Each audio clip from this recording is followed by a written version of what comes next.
Hey YouTubes and fans of Commando, so the 15 sheath is now attached to the front of the vest.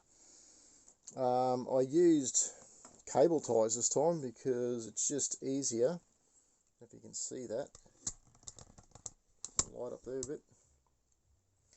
It was just easier with the positioning. You can see the ties there.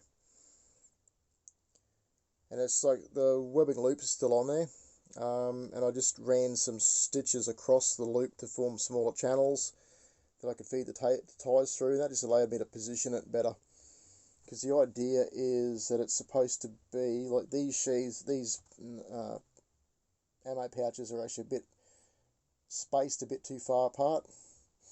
The sheath and the three pouches should actually be the same length. So I've just centered it onto the sheath, onto those pouches. But there it is, looks pretty cool. So that's the front of that done. And I'll flip this over and I'll show you the back. And so here's the back. So I think I'd mentioned in the last video I'd shown these knife sheaths, but what I discovered was the thread on the sheaths is yellow, so it's now yellow. But I cheated. I didn't want to spend $80 on a spool of yellow thread, so I've used alcohol ink. When I sewed these in, I used natural, which is just basically an off-white thread, and then I've just used the alcohol ink to colour these yellow. And I don't know if you can see that or not, but yeah, they're definitely yellow. So that's now made that screen accurate, or more screen accurate. You can see it better there, I think. Also made some throwing knives. They're not 100%, well, they're closer than what they are.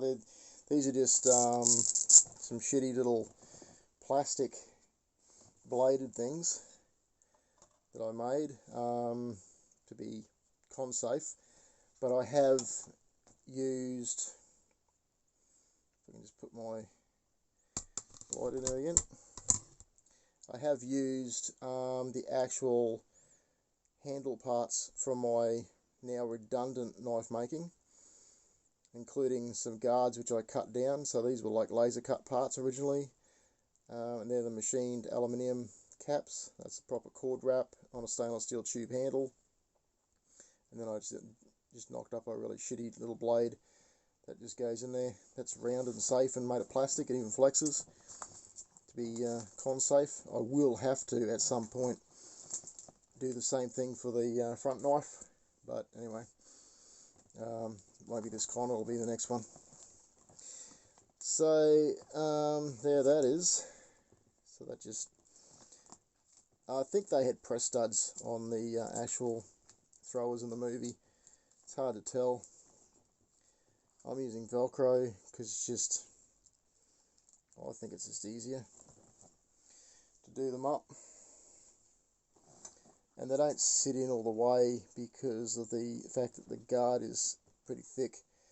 They tend to hang out a bit, but the Velcro stops them from falling out. So that's that part done. Yeah, it's interesting. Every time I watch that movie, I find something else in the thing that I need to fix. Obviously, his was like that, and these aren't even the right clip, but they'll do. They're close enough. They'll do. So, but I might put a stitch in these Friday night or something before the con, so they don't fall off when I'm walking around. There it is. Been a fun project. Hopefully that's the end of it. I don't have to make any more modifications of this thing, but no doubt I'll find something else that's not quite right with this and want to change it. It's fun of building, I suppose. Anyway, I'm going to wrap it up there for now. Thanks for watching. Catch you in the next one.